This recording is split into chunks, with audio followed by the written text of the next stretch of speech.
ओम सुमुखश्चैकदन्तश्च कपिलो गजकर्णकः लंबोदरश्च विघ्नो विघ्ननाशो विनायकः धूम्रकेतुर्गणाध्यक्षो भालचन्द्रो गजाननः द्वादशेतानि नामानि या पठे शृणुयादपि विद्यारम्भे विवाहे च प्रवेशे निर्गमे तथा संग्रामे संकटे चैव विघ्नस्तस्य न जायते। ओम जयंती मंगला काली भद्रकाली कपालिनी दुर्गा क्षमा शिवा धात्री स्वाहा स्वधा नमोस्तुते। नमस्कार, स्वागत है आपका आचार्य वाणी में। मैं आचार्य डॉक्टर विक्रमादित्य आपके साथ हूँ। आज का विषय हमारा है तुला राशि वालों के लिए दिवाली के अवसर पर और अक्टूबर के अंतिम में ग्रहों का योग क्या कुछ आपके साथ करेगा। तुला राशि शुक्र प्रधान राशि और शुक्र प्रधान राशि ने इस वक्त आपकी राशि में जिस प्रकार से तुला राशि वालों के लिए जो ग्रह योग बन रहे हैं दिवाली के साथ साथ, जैसे हमने आपको सबको ज्ञात होगा कि इस वक्त महत्वपूर्ण ग्रहों का परिवर्तन का योग बन रहा है। बहुत सारे अद्भुत ग्रहों का परिवर्तन का योग बन रहा है जो आपकी राशि के दृष्टिकोण से एक तरह से धन के मामले में भी स्थिति अच्छी कर सकता है और साथ साथ कुछ नए योग बना सकता है। स्थितियों का धन का इनफ्लो बढ़ा सकता है। आमतौर पे लोगों को धन की आकांक्षा दिवाली पे सबसे होती महालक्ष्मी कृपा। तो ओवरऑल महालक्ष्मी कृपा प्राप्त करने के योग अच्छे रूप से बनते दिखाई दे रहे हैं इस समय में, यदि यह समझा जाए तो। लेकिन कुछ ग्रह जो हैं हमेशा अच्छे तो होते हैं, लेकिन कुछ ग्रह साथ साथ परेशान करने के योग भी देते हैं। जैसे इस वक्त आप मान के चलें तो उन सब ग्रहों को भी ठीक करने के अनेक रास्ते समय समय पर उपस्थित होते रहते हैं। इस वक्त आप मान के चलें आपकी राशि के दृष्टिकोण से कितने ग्रहों का परिवर्तन का योग बन रहा है। बुध परिवर्तन की तरफ जाएंगे, बृहस्पति ऑलरेडी परिवर्तन करके आपकी राशि के अंदर से बहुत सारी चीज़ों को ठीक करने का योग बना चुके हैं। शुक्र भी बहुत जल्दी परिवर्तन करके आपकी राशि में ही पदार्पण करने का योग बनाने वाले हैं। खैर वो अक्टूबर के अंतिम में जाके कहीं योग बनेगा, लेकिन मंगल का एक महत्वपूर्ण परिवर्तन प्राप्त होने के योग बन रहे हैं जो आपके उत्साह में और आपके साथ साथ शक्ति में भी एक नए चार चांद लगाने के योग बना सकता है। पिछले काफ़ी लंबे समय से शनि और मंगल का जिस प्रकार का योग चल रहा था, यदि हम बात करें इस वर्ष के आरंभ से ही, कभी खटपट किसी प्रकार की चल रही थी, कभी आमने सामने, कभी एक दूसरे के षडाष्टक योग, समसप्तक योग, वो सब साइडलाइन होने वाला है।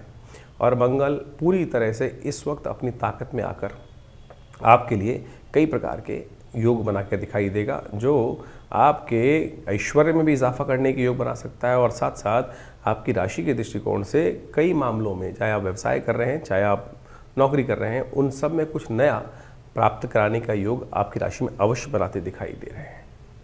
तो सिलसिलेवार तरीके समझ लीजिए कि दीपावली के महापर्व के समय पर कैसे आप अपने इन ग्रहों की स्थिति को और सुदृढ़ कर सकते हैं, तो थोड़ी बहुत कमी जो है उसको कैसे ठीक कर सकते हैं।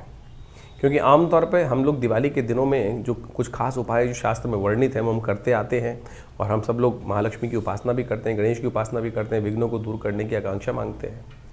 दीपावली से नव वर्ष के आरंभ की भी शुरुआत मानी जाती है। उन सब सिद्धांतों को हम आज आपके समक्ष रखने वाले हैं और भ्रांतियाँ भी दूर करने वाले हैं। आमतौर पर दीपावली के दिनों में आज इस बार तो खासतौर पर कुछ ऐसा बना दिया है लोगों ने कि कब मनाएं, कुछ 20 को मना रहे हैं, कुछ 21 को मना रहे हैं।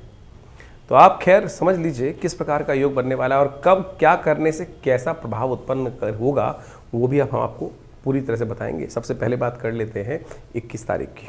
तो 21 तारीख को ग्रहों का योग कैसा रहेगा तुला राशि वालों के लिए आपको खासतौर पर समझ लेना चाहिए। मंगलवार का अवसर है और उस दिन अमावस्या तिथि का योग बन रहा है और उस दिन आपकी राशि में ही ग्रह परिवर्तन करने का सबसे बड़ा योग बना रहे हैं जो आपके अंदर उत्साह भी बढ़ाएंगे और साथ साथ सही सोच को, सही व्यवस्थाओं को भी आपके समक्ष लाने का योग बनाते दिखाई देंगे। मन जो है वो अच्छा प्रभाव उत्पन्न करने का योग बना रहा है। 21 तारीख के दिन दीपावली का महापर्व है। बहुत सारे लोग कई भ्रांतिवश 21 तारीख को दिवाली मना चुके हैं और कई लोग ऐसा सोचते हैं कि हमने एक दिन मना ली तो दूसरे दिन ना मनाएं। देखिए, शास्त्रों दृष्टिकोण से इस बात को समझ लेना चाहिए कि वो हम पूरा विवेचना आपके समक्ष पूरे सैद्धांतिक तौर पर आपके समक्ष उपस्थित कर रहे हैं कि दिवाली क्यों 21 तारीख की ही है। तो खैर आपने 21-20 को मना लिए, कई लोग 21 को मना चुके हैं, तो हमें कोई दोष नहीं। बावला जब जागे वो तो विशेष तौर पर आप आज भ्रांति उत्पन्न करने का प्रयास करें, लेकिन कम से कम 21 को तो दीपक अवश्य जलाइएगा।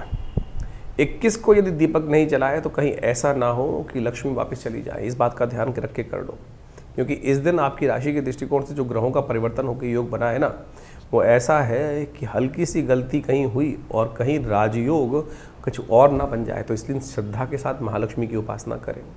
अपने घर में दक्षिणावर्ती शंख स्थापित करें।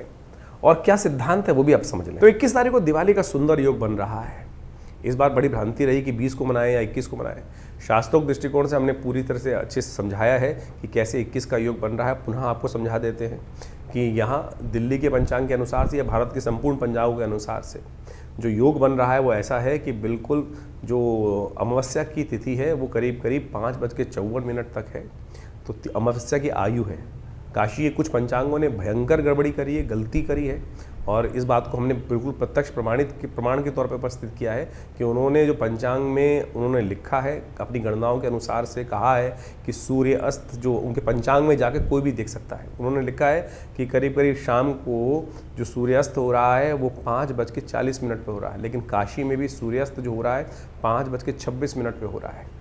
और उसकी वजह से उनकी तिथि की आयु गड़बड़ हुई है, और तिथि की आयु गड़बड़ उन्होंने कैलकुलेशन में मिस्टेक करी है, और ये प्रमाणित है, उनके पंचांग को जाके देख सकते हैं। उन्होंने सूर्योदय दिखाया है 21 जो अक्टूबर को सुबह 6:20 पे दिखाया है, जबकि काशी में सूर्योदय 6 बजे हो रहे हैं सुबह सूर्योदय।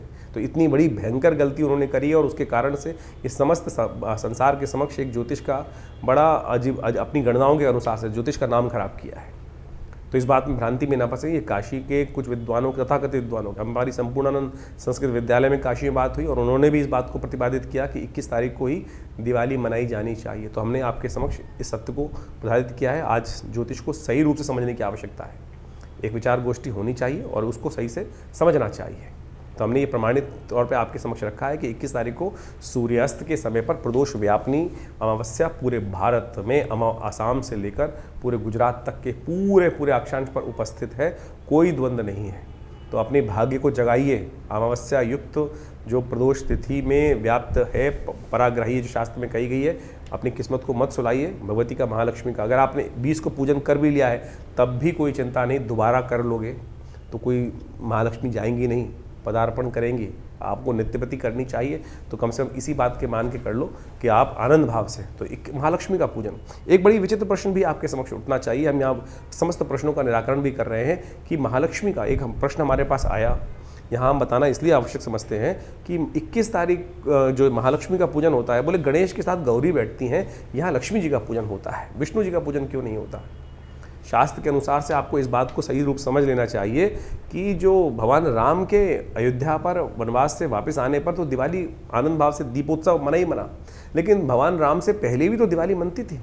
क्या दिवाली उससे पहले नहीं मनती? दिवाली का जो संबंध है दीपावली का, वो वास्तविक तौर पर वो है भगवती महालक्ष्मी का प्रादुर्भाव उस दिन हुआ।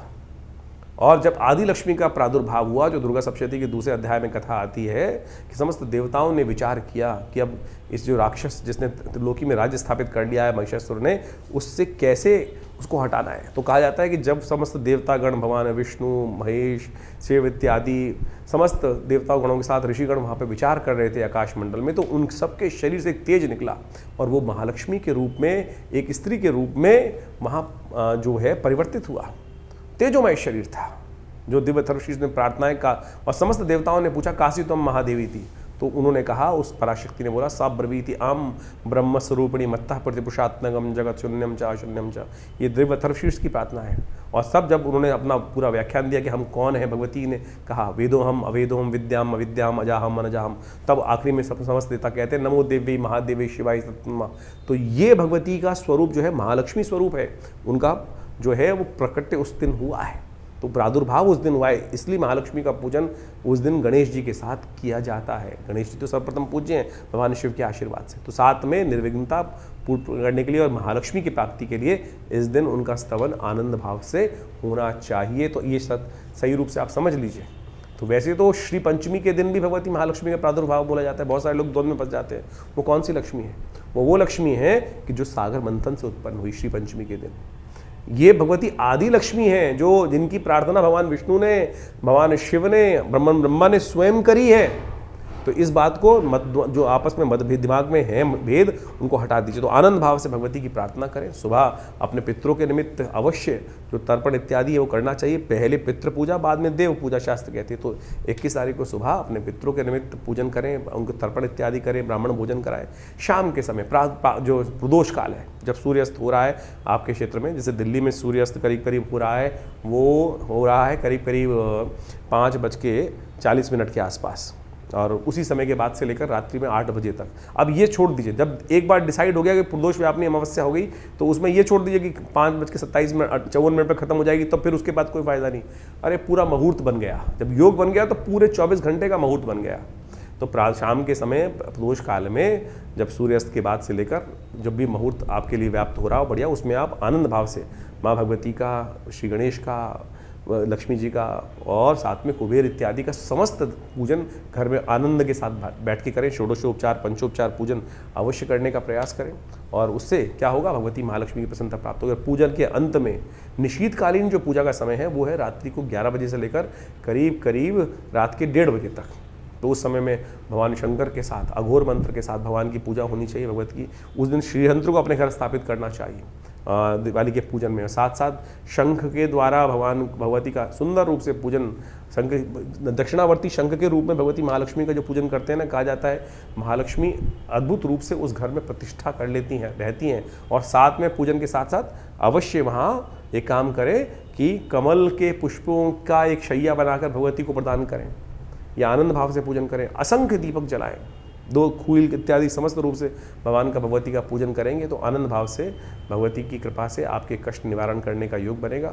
तो आनंद भाव से भगवती का पूजन करें। ये समय बहुत बढ़िया है, दीपावली का महापर्व है, और ऐसे में समस्त योगों के अनुसार से मन के द्वंद्व को हटाइए। हम पुनः कहेंगे कि अगर आपने 20 तारीख को कर भी ली है तो दोबारा भी करने में कोई निषेध नहीं है। कम से कम इस मुहूर्त को मत जाने दीजिए। तो तथाकथित विद्वानों के मतद्वंद के अनुसार से जो आपस में उनका अंतर्द्वंद है उसको भूल जाइए और अपने इस योग का लाभ उठाइए। 21 तारीख को दीपावली बहुत शुभ योग में आ रही है। मंगलवार की दीपावली जो होती है ना, अगर उस योग को आप हटा देते हैं, उस योग में परमात्मा की आराधना नहीं करते हैं, तो फिर ये अमंगलकारी भी हो जाती है। इस बात का ध्यान कर लेना चाहिए। तो आनंद भाव से भगवती का स्तवन करें। बहुत सुंदर योग बनकर आया है, तो ऐसे में समस्त कष्टों को निवारण करने के लिए भगवती का आवाहन करें। भगवती घूम रही हैं, तो आपके घर में सुंदर रूप से दीपों की माला बनाकर आनंद भाव से आप परमात्मा का, भगवती का पूजन करें। कल्याण के योग अद्भुत रूप से बनेंगे। सुगंधी युक्त तेल से जो घी जला रहे हैं उसमें थोड़ा इत्र अवश्य डालिएगा। असंख्य दीपक जितने भी चला सकते हैं, तो आप अवश्य इस प्रकार से पूजन करेंगे, कल्याण होगा। तो तुला राशि वालों, आपकी राशि के दृष्टिकोण से हमने आपके समक्ष वो सारी बातें शास्त्र के दृष्टिकोण से रखी हैं।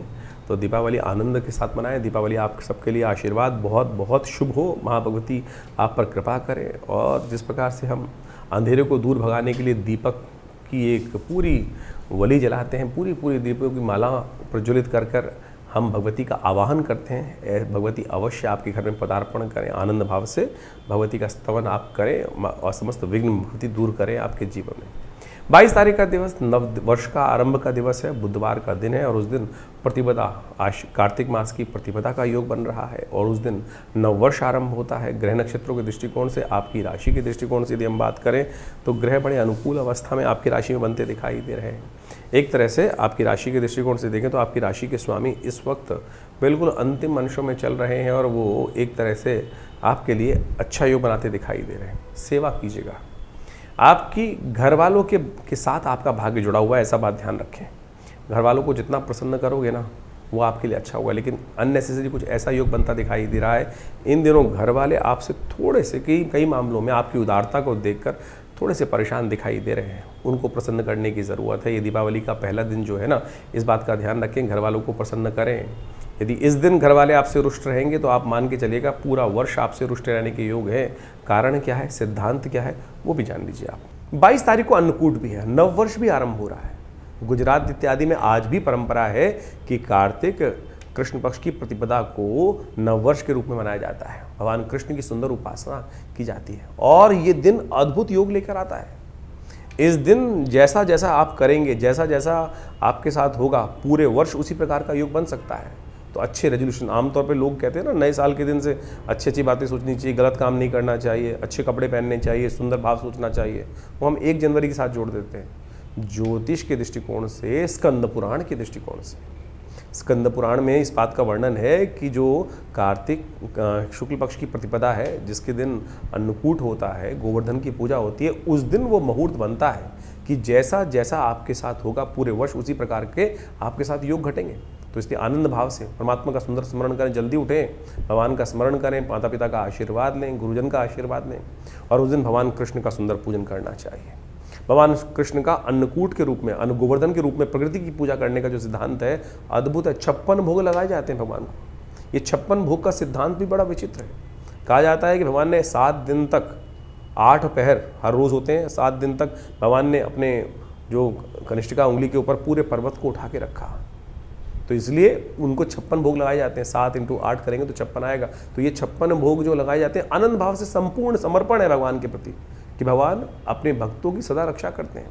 और ये कोई इंद्र के साथ द्वेष नहीं है भगवान का। भगवान तो इंद्र के परम हितैषी हैं। ये तो रूढ़िवादी परंपराओं को हटाने, प्रकृति के साथ व्यक्ति को जोड़ने की कथा है। अद्भुत रूप से इस बात को हमें समझना चाहिए। और एक बात समझें कि जो ये गोवर्धन पर्वत हैं, इनके बारे में अद्भुत कथाएं शास्त्र में बताएं। एक कथा हम आपको समक्ष रख दें कि कैसे भगवान ने शिरोधार्य किया गोवर्धन को। कहा जाता है कि भगवान के ऊपर ऋण था गोवर्धन पर्वत का। जब राम अवतार में सेतुबंध का निर्माण हो रहा था, तब कहा जाता है पूरे हर जगह से लोग अपने अपने जो अपनी सेवाएं देने वहाँ आ रहे थे। पहाड़, पर्वत, कंदराएं सब रूप से वहाँ पे चल दी थी अपनी तरफ से। जब गोवर्धन को पता चला कि भगवान को आवश्यकता है, तो वो भी उठ के चल दिए। भगवान, एक जो कहा जाता है हनुमान जी स्वयं उनको उठा के चल दिए थे वहाँ पर लाने के लिए। लेकिन जब पता चला कि समय पूरा हो गया और वहाँ पर सेतुबंध का निर्माण हो गया, तब कहा जाता है कि गोवर्धन रो पड़े और उन्होंने कहा कि मेरे को भगवान की सेवा का सुंदर अवसर नहीं मिला। हनुमान जी ने जब वापस रख दिया उनको वहाँ पर, तो उन्होंने कहा कि मेरी ये जो सृष्टि जो भगवान के समक्ष मेरी ये जो प्रार्थना ये अवश्य रखना कि भगवान मेरे को क्यों आपने भुला दिया, मैं तो आ रहा था सेवा करने देने के लिए अपनी। तब भगवान ने, जब हनुमान जी ने ये बात भगवान के समक्ष रखी, तो भगवान ने कहा अगले इस जन्म में तो नहीं, अगले जन्म में अवश्य ये कर्ज को उतारेंगे।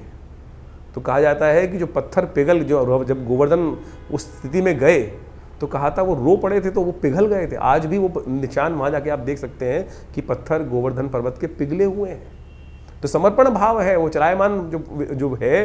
तो सुंदर रूप से भगवान कृष्ण अवतार जब हुआ तो भगवान ने अपने सिर पर धारण किया उस कर्ज को उतारने के लिए। तो आप सोचे भगवान किसी का सब पे कृपा करने के सुंदर योग बनाते हैं। तो आप इस भाव को ध्यान रखें। तो आनंद भाव से समस्त ये समर्पण भाव की भाव है। तो इसलिए आनंद भाव से गोवर्धन का पूजन करें। हमने विवेकानंद योगाश्रम में इस दिन बड़ा विशाल कार्यक्रम रखा है। हमारे गुरुदेव का जन्म दिवस भी होता है, आचार्य केशव देव जी महाराज का। तो उस दिन बड़े आनंद भाव से भगवान गोवर्धन का पूजन, गोबर का बहुत बड़ा पर्वत बनाकर उनका बड़े सुंदर रूप से भगवान का, विष्णु का, भगवान कृष्ण का सुंदर पूजन, कीर्तन इत्यादि समस्त रहता है। तो शाम के समय अन्नकूट का भंडारा रहता है। आप भी आइए और सुंदर रूप से भगवान का सुंदर स्तवन करें। और सबसे पहला काम ध्यान रखिएगा, इस दिन सुंदर योग जो बन रहा है आनंद से रहेगा, पर प्रसन्नता से रहेगा। भगवान का भजन कीजिएगा, जितने अच्छे काम हो सकते हैं वो सब करने का प्रयास करें, क्योंकि यही वो दिन है। पुनः आपको अवगत करा देते हैं। और इस दिन अवश्य भगवान कृष्ण के लिए, भगवान विष्णु के लिए सुंदर पूजा, षोडशोपचार पूजन कर कर उस दिन कम से कम अपने आप को 11 दीपक अवश्य घी के चलाने चाहिए। और 11 दीपक जलाकर सुंदर रूप से शंख की, भगवान विष्णु की सुंदर रूप से पूजा अवश्य करनी चाहिए उस दिन। इस बात का हमें ध्यान रखना चाहिए। तो तुला राशि वालों, आपने समझा किस प्रकार से जो गोवर्धन पर्व होता है समस्त अनिष्टों को दूर करने का योग बनाता है। भगवान कृष्ण की कृपा, कृष्णम वंदे जगत गुरु शास्त्र में कहा गया है।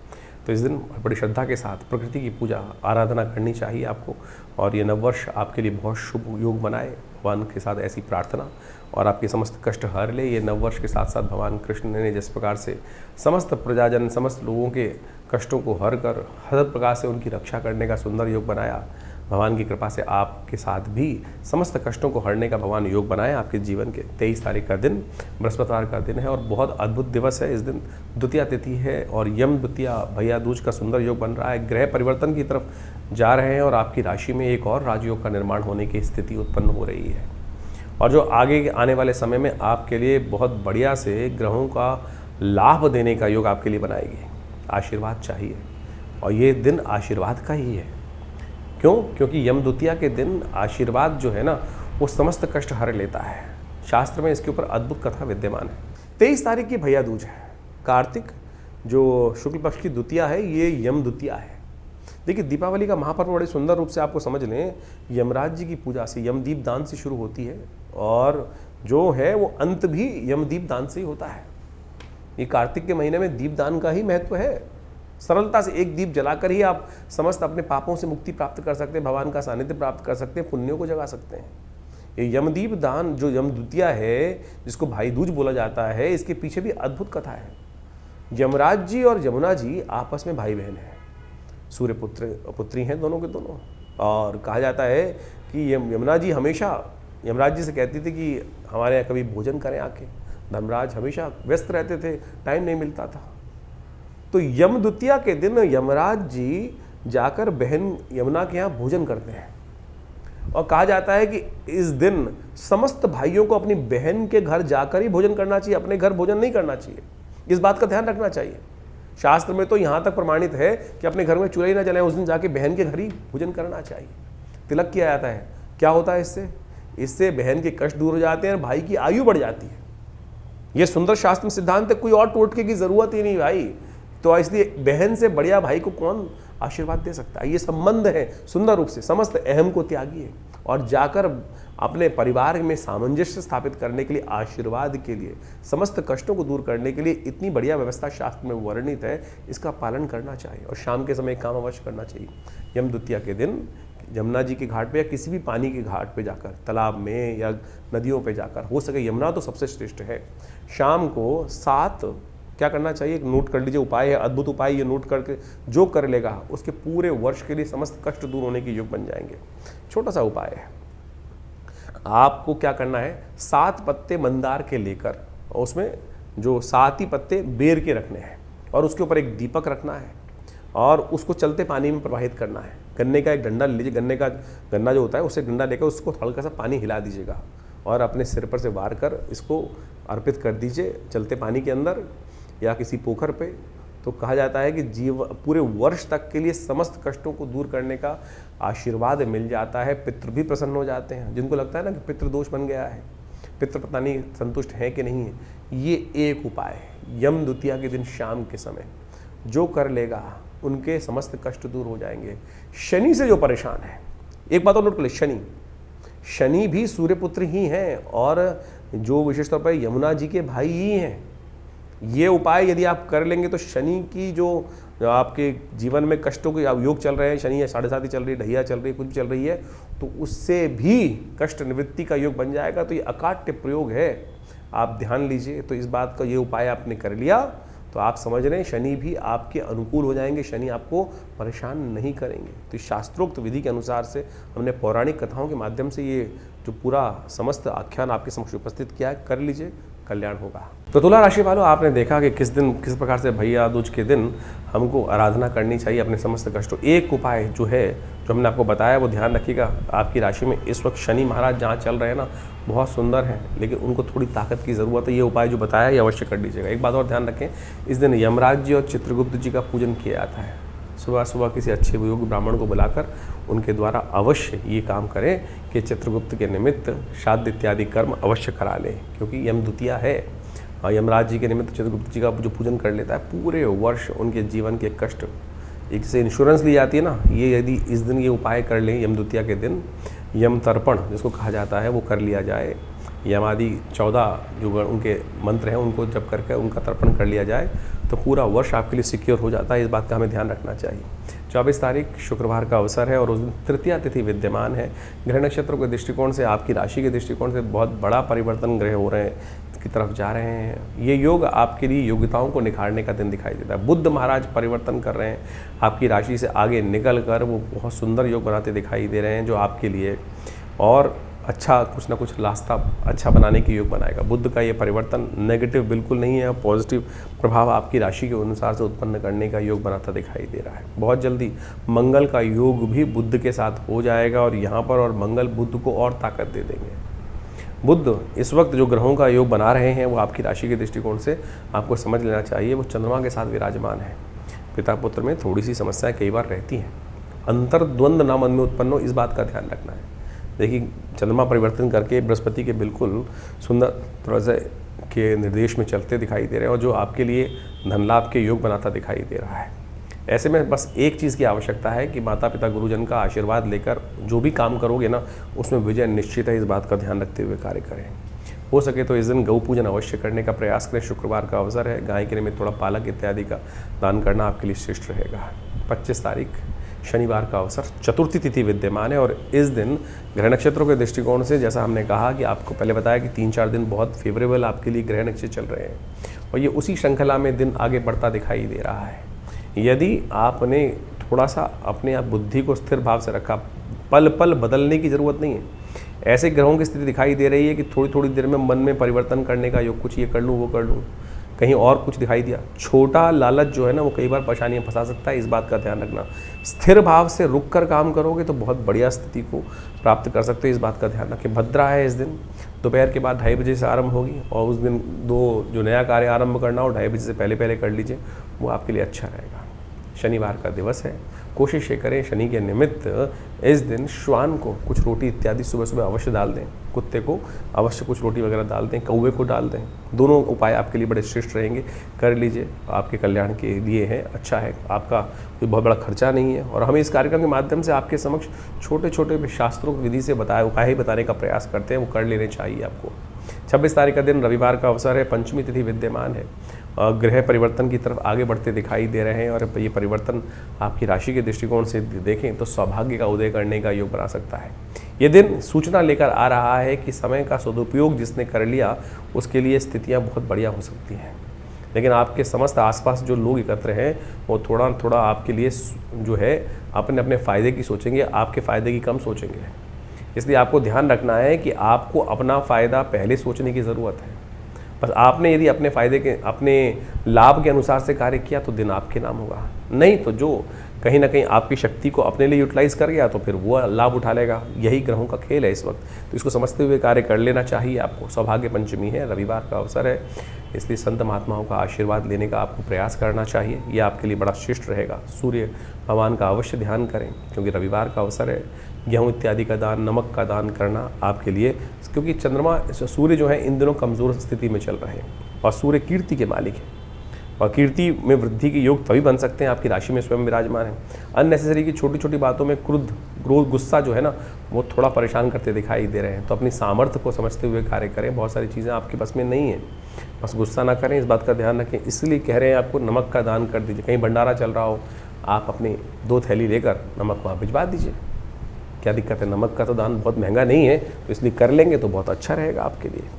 अब हम बात कर लेते हैं 27 तारीख का दिवस, और ये आपके सूर्य का ही इलाज करने का दिवस है क्योंकि इस दिन छठ महापर्व है और आपकी राशि के दृष्टिकोण से सूर्य जो है आपके लाभ के स्वामी है। और आप समझें आपकी राशि के दृष्टिकोण से जो ग्रहों का परिवर्तन का योग बन रहा है, सबसे बड़ा परिवर्तन आपकी राशि में सूर्य और मंगल जिस प्रकार से विराजमान हो रखे थे, जो कई बार आपको आग में कूदने का काम, यानी अपनी औकात से बाहर जाके कूदने का काम करा देते थे, वो परिवर्तन की तरफ जा रहा है। अपने घर जा रहे हैं मंगल महाराज परिवर्तन कर कर, और ये शनि के षडाष्टक योग को समाप्त कर रहे हैं। पिछले करीब जो 9-10 महीने से शनि और मंगल का एक खेल चल रहा था, चोर सिपाही का, कभी वह मैं आगे कभी वो आगे, और कभी ना कभी तलवार लेकर कुछ ना कुछ स्थिति उत्पन्न करने के योग रहे थे। अब वो शांति की तरफ ज़्यादा दिखाई देगा और वो आपके लिए प्रोग्रेसिव योग बनाता दिखाई देगा। आपकी चीज़ों को आपके पास रोकने का, जैसे धन फ्लो जो है उसको आपकी तरफ, लाभ की तरफ रोकने के योग बना सकता है, यानी आपकी सेविंग्स बढ़ने के योग भी बनते दिखाई दे। ठहराव आपकी कुंडली के अनुसार से जो भाग दौड़ थी उसमें ठहराव आने के योग बन सकते हैं। गजकेसरी योग भी इस वक्त आपकी राशि में बनकर तैयार हो रहा है, जो आपके लिए कहीं ना कहीं स्थिति को आपको लाभ देने के योग बहुत जल्दी ग्रह परिवर्तन करके गजकेसरी योग भी बनकर तैयार होने वाला है। तो उससे पहले मंगल ने परिवर्तन कर आपके रास्तों को बहुत पॉजिटिव करने के योग बना दिए हैं। तो ऐसे में अवश्य ध्यान रखिएगा, भगवान सूर्य को थोड़ा सा जल अवश्य दें। सूर्य को अर्घ देना, छठ का पर्व चल रहा है और पूरा जो उत्तर पूर्व भारत है वहाँ पर विशेष तौर पर ऐसे में सूर्य को शक्ति प्राप्त करने के योग बन रहे हैं, क्योंकि आमतौर पर सूर्य इन दिनों सबसे कमज़ोर अवस्था में होते हैं। तो इन दिनों भगवान सूर्य को यदि दर्शन कर उनको अर्घ देकर, उनका व्रत कर उनका पूजन कर लिया जाए तो ये कीर्ति को वृद्धि करने वाले योग बनाते हैं। तो इसको अवश्य ध्यान करते हुए करना चाहिए, आपके लिए कल्याणकारी रहेगा। 28 तारीख का दिवस मंगलवार का अवसर है और इस दिन षष्ठी तिथि थोड़ी वृद्धि की तरफ दिल्ली के पंचांग के अनुसार से विराजमान होकर बैठी हुई है और ये दिन आपकी राशि के दृष्टिकोण से कुछ इशारा करता दिखाई दे रहा है और वो इशारा इस प्रकार से आपकी राशि में बना हुआ है कि आप पराक्रम को सही जगह पर लगाएं, शक्ति को सही जगह पर लगाएं। इस बात का ध्यान रखें, शक्ति बहुत है, मंगल ने परिवर्तन कर जिस प्रकार का योग बनाया है वो शक्ति को सही जगह अपनी ताकत में आ गए हैं, लेकिन अब चोट कहीं और मारनी और लक कहीं और रही हो तो फिर चीज़ें आपके हाथ से खराब नहीं होंगी, लाभ नहीं देंगी ना। तो अब समय है सही जगह पर सही समय पर करने का, लाभ काम करने का, सही चीज़ को सोचकर, तो उसको करने की ज़रूरत है और उसके लिए थोड़ी शक्ति की आवश्यकता है, सही दिशा की आवश्यकता है। और वो कौन दे सकता है? हनुमान जी दे सकते हैं। और देवता चित्तन धरहि हनुमत से ही सर्व सुख करहि। तो मंगलवार का अवसर है, कोशिश करें हनुमान जी की सुंदर आराधना कर लें, आपके लिए कल्याणकारी योग बन सकते हैं। और आज यदि सही रूप में काम हो गया तो अगले दिन से जो ग्रह परिवर्तन की तरफ जा रहे हैं वो आपके लिए 3-4 दिन का ग्राफ पॉजिटिव कर सकते हैं। इस बात को आपको समझ लेना चाहिए। 29 तारीख का दिन ऐसा ही सूचना लेकर आता दिखाई दे रहा है। 29 तारीख का दिन खास परिवर्तन की तरफ योग जो बना रहा है वो खासतौर पर आपके लिए एक और पॉजिटिव ग्रहों का योगा का निर्माण करता दिखाई दे रहा है। 29 तारीख बुधवार के दिन सप्तमी तिथि विद्यमान है और उस दिन जो है ग्रह नक्षत्रों का योग जो है बृहस्पति के बिल्कुल सम्मुख आकर चंद्रमा विराजमान हो गए हैं आपकी राशि के दृष्टिकोण से और दोनों बैलेंस कर दिए हैं। बिल्कुल सुख को भी बढ़ा रहे हैं, सम्मान को भी बढ़ाने का योग दे रहे हैं। बस थोड़ा सा आपको अपने एग्रेशन को कम कर बैलेंस में लगाम ला के, घोड़ों पर लगाम करते हुए, लगाम चलाकर, घोड़े में बहुत शक्ति होती है लेकिन क्या होता है कि यदि आपकी शक्ति उसको कंट्रोल नहीं करेंगे तो खुद सवार को उठा के पटक सकता है। बस यही ध्यान रखते हुए कार्य करने की ज़रूरत है। सुख प्राप्त करने के योग, सही प्रकार से चीज़ों को यूटिलाइज करने का समय बिल्कुल आ गया है। एक रही सही कसर शुक्र की बाकी है, वो भी बहुत जल्दी परिवर्तन की तरफ जाता दिखाई दे रहा है। तो ऐसे में आपकी राशि के दृष्टिकोण से समस्त विघ्नों को दूर करने के लिए विघ्नहर्ता गणेश जी का सुंदर ध्यान कर कार्यों को आरंभ करें तो अच्छा रहेगा। ध्यान रखिएगा इस दिन भद्रा का योग है जो 9:32 पर आरंभ होगा और रात तक रहेगा, तो इसलिए नए कार्यों की तरफ थोड़ी कम ध्यान देने का प्रयास करें। चलते हुए कार्यों को, गति को ठीक करने का आपको प्रयास करना चाहिए। 30 तारीख का दिन बृहस्पतिवार का अवसर है, अष्टमी तिथि विद्यमान है और साधारण अष्टमी नहीं है, ये गोपाष्टमी है। यानी प्रत्यक्ष देवता जो हैं, खासतौर पे गौ को प्रत्यक्ष समस्त सर्व देवताओं का वास कहा गया है, उनका पूजन करने का दिन है। उनको पूजन करके आप अपने समस्त भाग्य को जगाने का रास्ता बना सकते हैं। आपकी राशि के तो स्वामी ही शुक्र है और शुक्र का संबंध गौ से सबसे बढ़िया माना जाता है, समृद्धि का प्रतीक माना जाता है। और एक बात ध्यान रखें, आजकल बहुत सारे लोगों ने शुक्र को विलासिता और पता नहीं शराब से, पता नहीं किस किस चीज़ से जोड़ने का प्रयास किया है, लेकिन शास्त्रोक्त विधि के अनुसार से गौ का संबंध ही शुक्र के साथ माना जाता है। यदि शुक्र किसी का कमज़ोर हो कुंडली में तो उसको सबसे पहला काम क्या करना चाहिए? गौ की पूजा, गौ की आराधना, गौ की सेवा करने का प्रयास करना चाहिए। और ये दिन आपकी राशि के अनुसार से गजकेसरी योग बना हुआ है, तो ऐसे में अपने भाग्य को डबल ठीक करने के लिए, और कहीं किसी की शुक्र की दशा भी चल रही हो तो इस दिन को भूल कर भी कोई ऐसा नहीं वेस्ट नहीं जाना चाहिए। गौ पूजन अवश्य सुबह सुबह करने का प्रयास करें। चारा अपनी सामर्थ्य के अनुसार से हरा चारा भिजवा दीजिए, गाय को गुड़ भिजवा दीजिए। ये सब कार्य करेंगे तो भगवती कृपा से आपके समस्त जो रुके हुए कार्य उनको गति प्राप्त करने का सुंदर अवसर बन जाएगा। आपके लिए बहुत कल्याणकारी योग बनेंगे, तो इस बात का ध्यान कर लो। बृहस्पतिवार के दिन गोपाष्टमी का सुंदर योग बन रहा है। गुरुजन की कृपा से आपके लिए समस्त अनिष्टों को दूर करने का योग बन रहा है। 31 तारीख का दिन शुक्रवार का अवसर, नौमी तिथि विद्यमान है और ये आंवला नौमी का सुंदर योग लेकर आ रही है। आरोग्यता को देने वाली नौमी आ रही है, कुष्मांड नौमी के रूप में ये दिन आ रहा है और आपके राशि के दृष्टिकोण से विजय का योग लेकर आपकी राशि में ग्रह परिवर्तन की तरफ जा रहे हैं। बस भ्रम की स्थिति हटा दीजिएगा। कई बार व्यक्ति को भ्रम हो जाता है कि मेरे द्वारा ही सब कुछ चल रहा है, मैं ही कर रहा हूँ सब कुछ, और ऐसी भ्रम की स्थिति कई बार आपके मनोमस्तिष्क में आ जाती है जो बुद्धि को थोड़ा सा नेगेटिव कर देती है या सही से व्यक्ति को पहचानने की स्थिति गलत हो जाती है। देखिए आपकी राशि में विजय का योग बना हुआ है, इसलिए भ्रम को त्यागने का आपको प्रयास करना चाहिए। अपने आप को अंडर एस्टिमेट ना करें, इस बात का ध्यान रखें। आपके अंदर सही चीज़ है, विचारों को ठीक रखते हुए कार्य करेंगे तो बहुत अच्छा रहेगा। इस दिन पंचक आरंभ हो रहे हैं, 5 दिन के लिए ध्यान रखना चाहिए आपको। जो एकत्रीकरण का कार्य है, लकड़ी को एकत्र करने का, छत ना डालने का कार्य, ये सब कार्य ध्यान से करें, ना करें तो अच्छा रहेगा। और ऐसे में साथ में आंवला नौमी है, आरोग्यता प्राप्त करने के लिए आने वाले कुछ दिन विशेष तौर पर स्वास्थ्य के लिए ध्यान रखने के लिए दिखाई देते हैं। और जो भी काम करें, क्योंकि इन दिनों सूर्य आपका थोड़ा सा कमज़ोर अवस्था में चल रहा है, तो आरोग्यता प्राप्त करना सबसे पहली आवश्यकता है। और आंवला नवमी उसके लिए अद्भुत योग लेकर आती है। आंवला नवमी के दिन विशेष तौर पर भगवान विष्णु की उपासना जो कर लेते हैं, उनके समस्त आयुष संबंधी समस्याएं ठीक करने के योग बन जाते हैं। शास्त्र के दृष्टिकोण से कहा जाता है कि इस दिन से आंवला पूजन करने के बाद एक आंवला रोज यदि पूरी सर्दी आप खा लें तो आपकी स्वास्थ्य संबंधी समस्या, जो ग्रह इस वक्त शनि को देख लें, चाहे आप बृहस्पति को देख लें, वो कहीं ना कहीं स्वास्थ्य के मामले में थोड़ा नेगेटिव चल रहे हैं, तो उनको ठीक करने के लिए ये सुंदर योग है। तो इसको अपनाइए, कल्याण होगा। तो ये जो ग्रहों का योग आपने समझा, नित्यपति जो ग्रहों का परिवर्तन आपके समक्ष उपस्थित होता है, और इस अक्टूबर के महीने में तो बहुत सारे महत्वपूर्ण ग्रह परिवर्तन की तरफ जा रहे हैं। ये सब आपको समझ में आना चाहिए। मंगल स्वग्रही होने जा रहे हैं। शुक्र बहुत जल्दी अक्टूबर समाप्त होते ही स्वग्रही अपने रूप में आ जाएंगे। बृहस्पति उच्च के हो गए। शनि अब पुनः मार्गी होने की तरफ जा रहे हैं। तो ये ग्रहों का जो विशेष परिवर्तन है, कुछ नया, यानी दीपावली के बाद से ऐसे जैसे ग्रहों का परिवर्तन होने के योग बने हैं, वो महत्वपूर्ण परिवर्तन आपके जीवन में लाने के योग बनाएंगे। जब ग्रह अपनी शक्ति में आते हैं तो कई प्रकार से अच्छे समय को आपके समक्ष लाने का उपस्थित योग बना देते हैं। तो ऐसे में हमको अपने आप को तैयार करना चाहिए। तो ग्रहों का योग जो है, जिस प्रकार से आपने समझा है, आपकी राशि के दृष्टिकोण से परिवर्तन की तरफ चला गया है। चीज़ें बिल्कुल बहुत सारी चीज़ों के मामलों में अनुकूल परिस्थिति बन रही हैं। जो शनि का मंगल के साथ एक विचित्र प्रकार का योग पिछले करीब 3-4 महीनों से 5 महीनों से लगातार चल रहा था।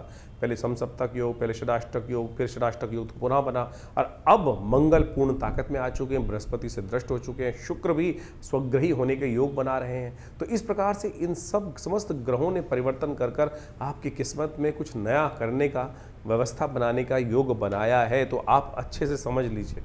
और जब समय ठीक चल रहा हो ना, तो हमको पूरा तटस्थ होकर, कई बार क्या होता है, मन हतोत्साहित हो जाता है। लगातार कई बार जीवन में समय खराब चल रहा होता है तो मन ये ऐसा हो जाता है कि कुछ होगा ही नहीं, मेरे करने से कुछ होना ही नहीं है। तो ऐसे में हम हार जाते हैं। और जबकि स्थितियां बिल्कुल परिवर्तन करते हुए टाइम नहीं लगता है। वैसे ही परिवर्तन की स्थिति अब आ चुकी है।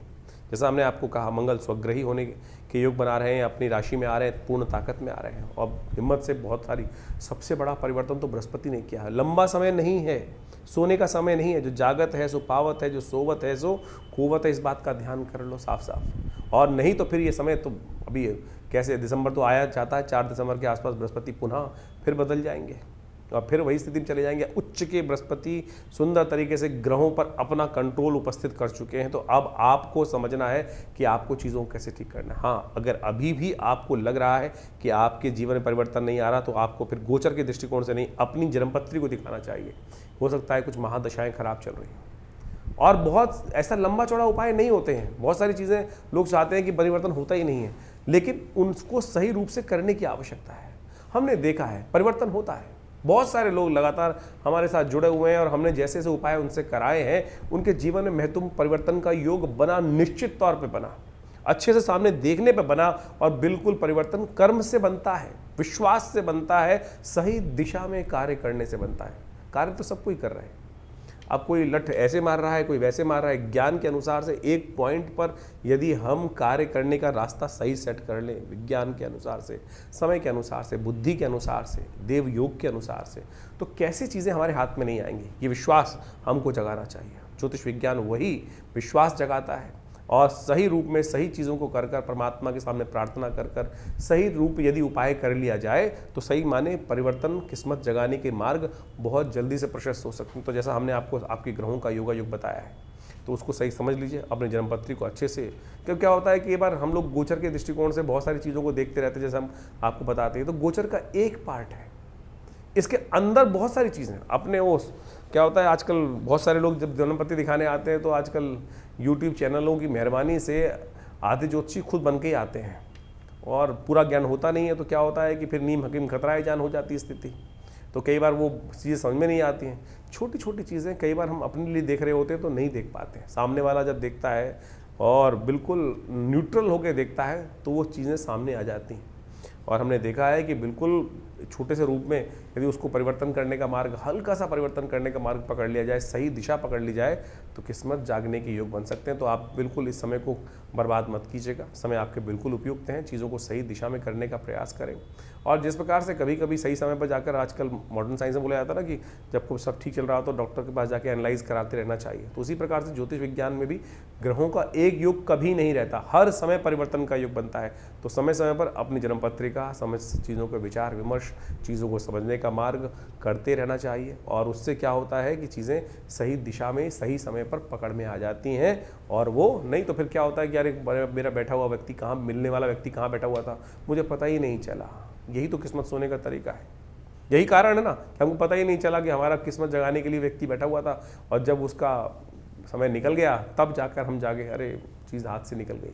तो ऐसा ना करें, जगाइए किस्मत को और ग्रहों को सही स्थिति को समझें और जन्मपत्री को सही से समझकर, चीज़ों को सही समझकर, और बहुत सारी चीज़ों के अनुसार से हम आपके जो भविष्यफल को समय समय बताते रहते हैं, उसको सही से समझकर कार्य कीजिए। देखिए किस्मत बदलने के लिए बिल्कुल तैयार है, और आशा करते हैं, भगवान से प्रार्थना भी करते हैं, जैसा हमारे आश्रम पर नित्य प्रति बहुत सारी अनुष्ठान इत्यादि, यज्ञ इत्यादि, पूजा इत्यादि चलती रहते हैं। जन कल्याण के योग बनाएं, अपने स्वयं भी अच्छा करें और समाज को भी अच्छी तरफ ले जाने का प्रयास करें। धन्यवाद, नमस्कार।